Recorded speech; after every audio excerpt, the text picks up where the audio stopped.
everyone, Xyla here. Welcome back to my channel.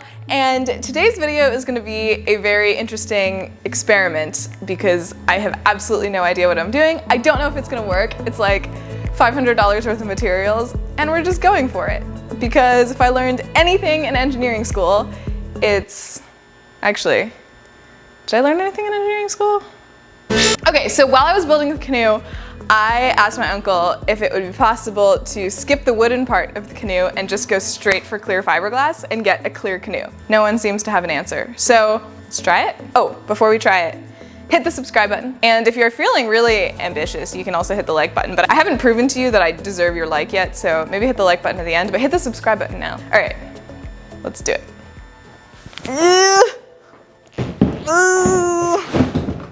Oh, this is the wrong way up. Kayak. Also, I feel the need to point out that I had a little hair dye incident, as you may be able to tell, and my hair will hopefully be getting fixed halfway through this video, so if my hair suddenly changes color, that's why. To prep the kayak for the layup, I first sanded out as best I could a lot of the scratches on the hull, and then removed any screws, and began to wax using a mold release wax. And this waxing process is pretty much the same as polishing wax for a car or an airplane, if you're familiar with that. You just wax on with circles and then wipe off the excess. Also, as an aside, this is one of my best friends from college. His name is Umit, and he's going to be helping a ton in this video, so get used to seeing his ugly mug. Just kidding. Actually, he needs a visa, so if there's any single interested US citizens, please submit your resumes in the comments. Thank you. Oh my god, he's going to kill me. Next up is to go in with this PVA film, which is polyvinyl alcohol, and it's a biodegradable, water-soluble mold release film, so it forms a protective physical barrier between the epoxy and the boat, and then once we break it off, we can just wash it all off with water outside. Woohoo! It's the part you've been waiting for. It's time to start fiberglassing, and I know everyone loved fiberglassing on my canoe because it was fun and it was exciting, and the canoe was wood and it was pretty, but this time all we're going to be doing is fiberglassing, and you're going to see the exact same thing 8 times. And I've said it before and I'm going to say it again, but the key to getting a good layup with fiberglass is to smooth it out while it's still dry. Like, get all those wrinkles out before you mix the epoxy and you will be a much happier camper. Going back.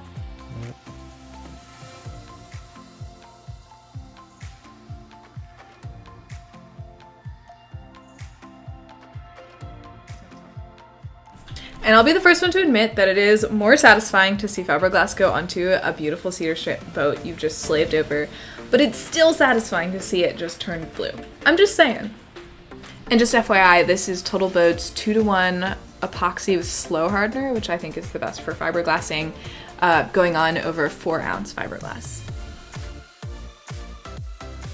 And because this fiberglass that I'm using is a bidirectional weave, which is the most classic of weaves, you have 2 directions of glass fibers going in 90 degrees from each other, kind of like a cotton t-shirt. I'm gonna go on with the next layer at an angle, and the idea behind this is that over the course of the 4 layers, we'll get the most omnidirectional weave possible. And that also turns into kind of a fun angle Tetris game of trying to figure out what angles of cuts will maximize your fiberglass use. So for the seam here, I think the move is going to be to pour on that first and wet that out, and that'll sort of turn it into one piece of fiberglass. At least that's what I'm telling myself. To make it easier to sleep at night.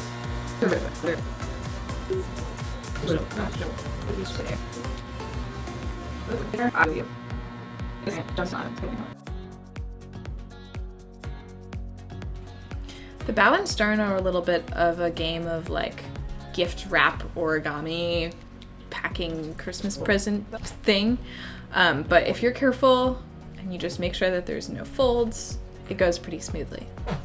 And then it's literally rinse and repeat, except this time you'll notice that our fiberglass angle is going the other way. Again, just going for as omnidirectional as possible. And while we speed through this layer, it's probably a good time to tell you that All of these layers of fiberglass need to chemically bond to each other, which means that each one has to go on while the previous layer is still green or still slightly tacky. So it needs to be cured enough that the previous layer isn't going to stick while we're smoothing out the fiberglass, but it also cannot be fully cured or the layers won't bond together. And since it takes 4 to 5 hours for each layer to go green, if you did some quick math, that means you'll know we started at like 7 in the morning and went until 1 or 2 in the morning the next day. And then despite the very late night the previous night, this flood coat layer still needed to chemically bond to all the layers of fiberglass, which means that yes, I was back in the workshop at like 7 in the morning the next day to fill in the weave. And I need to fill in the weave because I need to make it sandable, and I don't want to have to sand down to the fiberglass. I want to only be sanding epoxy. And that'll help preserve some of the clarity of the overall structure, because once you sand fiberglass, it gets less clear. Oh my gosh, my hair color changed. Amazing. Anyway, today is demolding day, and I feel like now is the right time to say, I know this is not the best way to make a clear boat. Like, I already thought about all of the things you're probably gonna mansplain to me in the comments, so please just don't. I'm not doing this project to get a clear boat, although it would be really cool if I end up with a clear boat. I'm doing this project to answer the question that I had, which is it possible to lay up a bunch of layers of fiberglass and get a clear structure, a clear composite? And that's why I'm doing this. I say that before we demold, and then my hypothesis is that it's gonna be frosted. It's definitely not gonna be crystal clear. There's like no way to get all the air bubbles out of epoxy like this, but hopefully it'll be pretty clear. That's kind of the best I can hope for. And now for some pretty decently satisfying demolding footage. It's a super big bummer that the lights in this warehouse I'm building this in are so loud, because otherwise I might be able to like tag this as ASMR. I don't know. What do you think?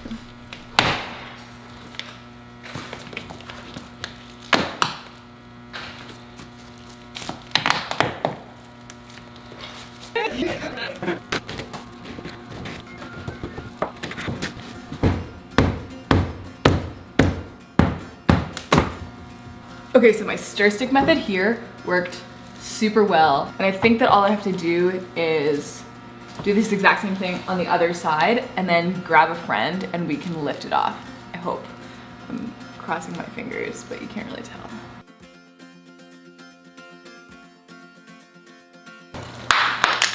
Oh!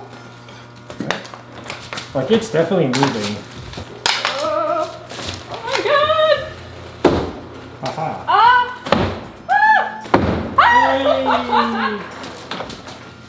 Great. Holy crap! Alright, that's oh my god! pretty translucent kayak. Then just a quick trim of all of the fiberglass excess with an oscillating saw. Even the scratches on the bottom transferred. Yeah. Then I cleaned and lightly sanded the interior so that I could do some flood coats. Because the epoxy wasn't green anymore, I did have to sand it to rough it up, which kind of sucks, but we made it. And seeing this coat on definitely gave me an appreciation for how clear it actually came out. Because, like, yes, it's still frosted, but look at that! That's pretty cool. It looks like ice. It'd be cool if they made like an electric version of a screwdriver, you know, where like you pulled a trigger and it would automatically. That'd be pretty nice, yeah. And with that put aside, it was time to move on to the decks. And this process is pretty much a rinse and repeat of the bottom. So I'm just gonna put on some cool music and shut up. My bad. I'm so deep down, and it's not a lie that I die. Oh no! Can you reach? Yeah. Nice. Yes. All right. Yeah, I keep drowning in those blue eyes, and you can tell me all of your lies. Don't cut yourself on camera. That'd be embarrassing. If it gets too dark, I'll be your light. Be your light. I'll be your light. If it gets too dark, I'll be your light. Get 'em, TotalBoat. Total Xyla for 15% off. I'll be your light. If it gets too dark, And just like that, we're onto the flood coats. Man, building stuff is much easier in hyperlapse mode. two heavy hearts is not a lie. I will put out all of the fire. We stumble and fall. And it's not a lie that I die. I can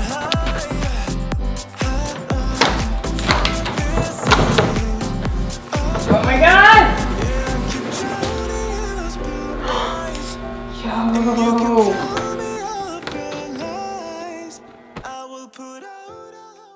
And then, brace yourself, the dreaded sanding. And I kid you not, it's been 3 months and I still have a back injury from doing this. Like, I don't think there's anything worse than sanding the inside of a boat. I got nothing. All I can say is you guys are damn lucky you get to just watch me do this in like hyperlapse, because look how much effort it takes to get that stupid orange filled texture off. Ah! I have like PTSD just watching this footage back.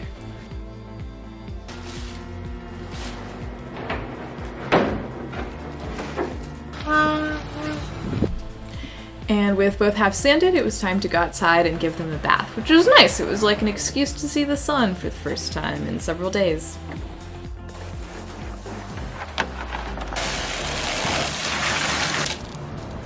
Full light.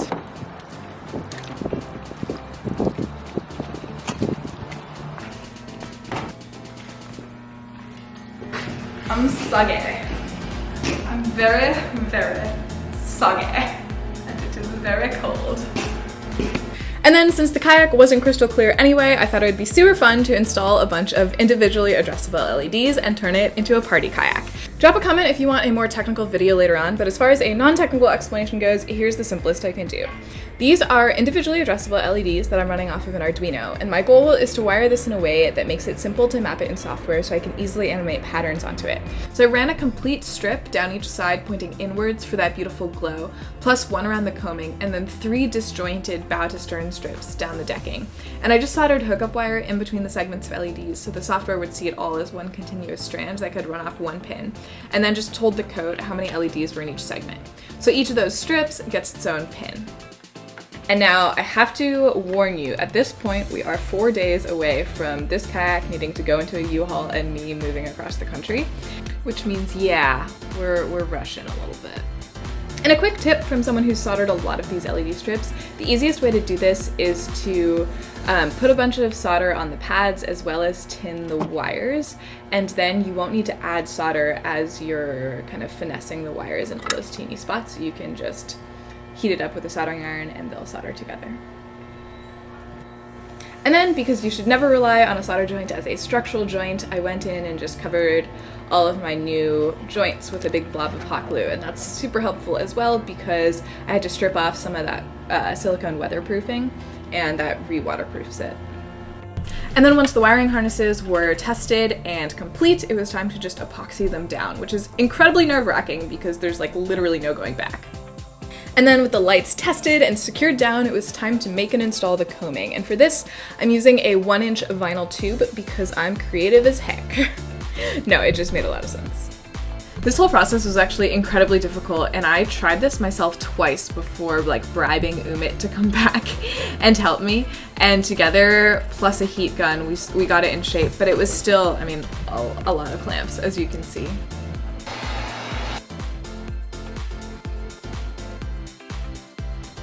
And then to get the vinyl tubing to stay in place, I used a lot of CA glue and a lot of CA glue accelerators. So I basically just glued down a little section, zapped it, and then waited for it to harden and moved on to the next section. I did that to both the top and the bottom.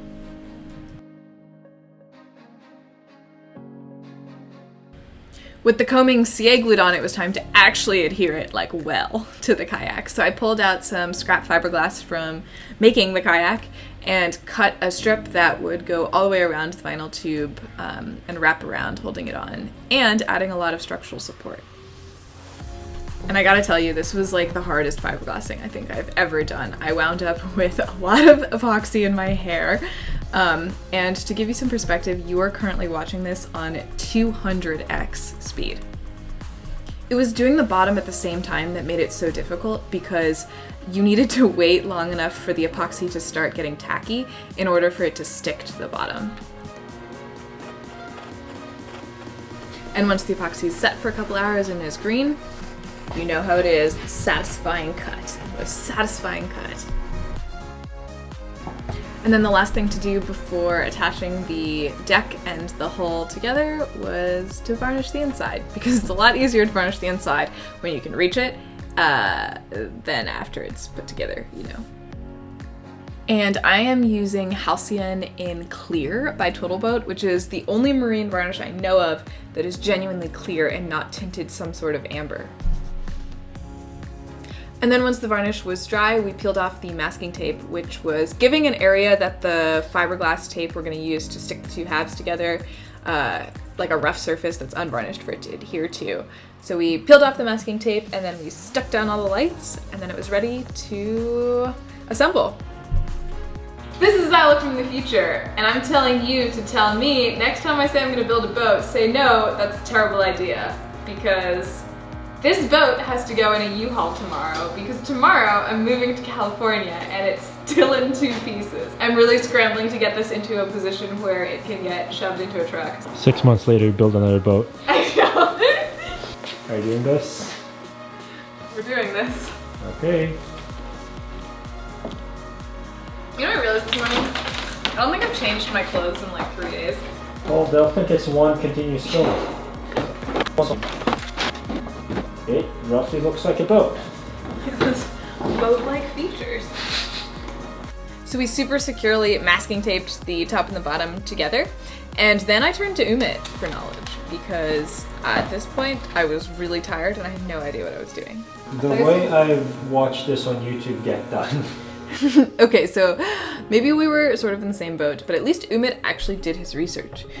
So the technique we used is we took this strip of fiberglass tape and wetted it out, and then rolled it up into this neat little jelly roll, and once it was nice and tidy, moved over into the kayak and then slowly unrolled it over the seam of where the two halves meet, pushing down around the LED strip and smoothing it out. And this is why not varnishing that area was so important, is so that this tape can adhere to it.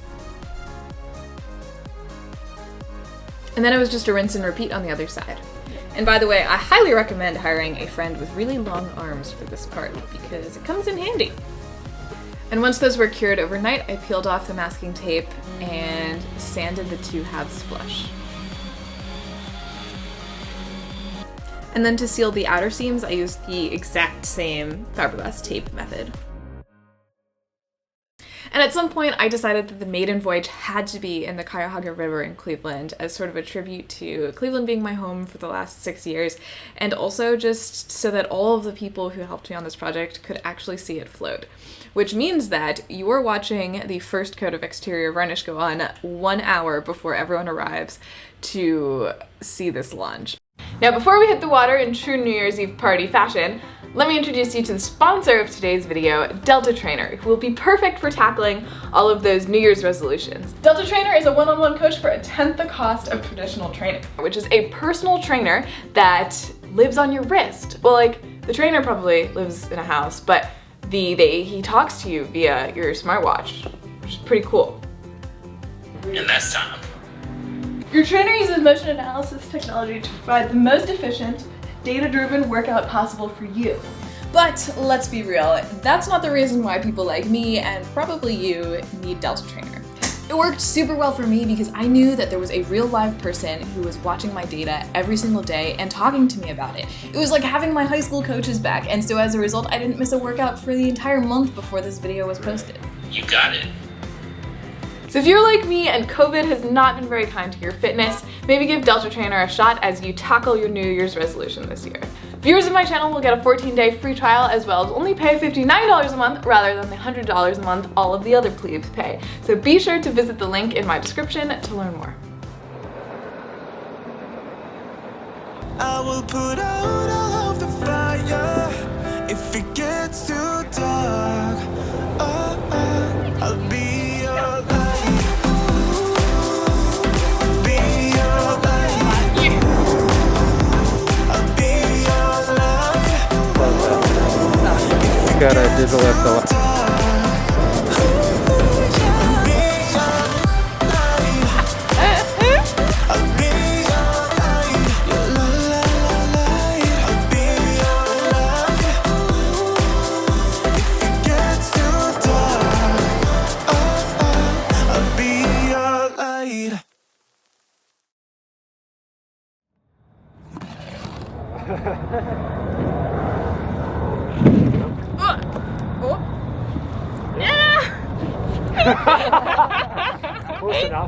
Made it fail.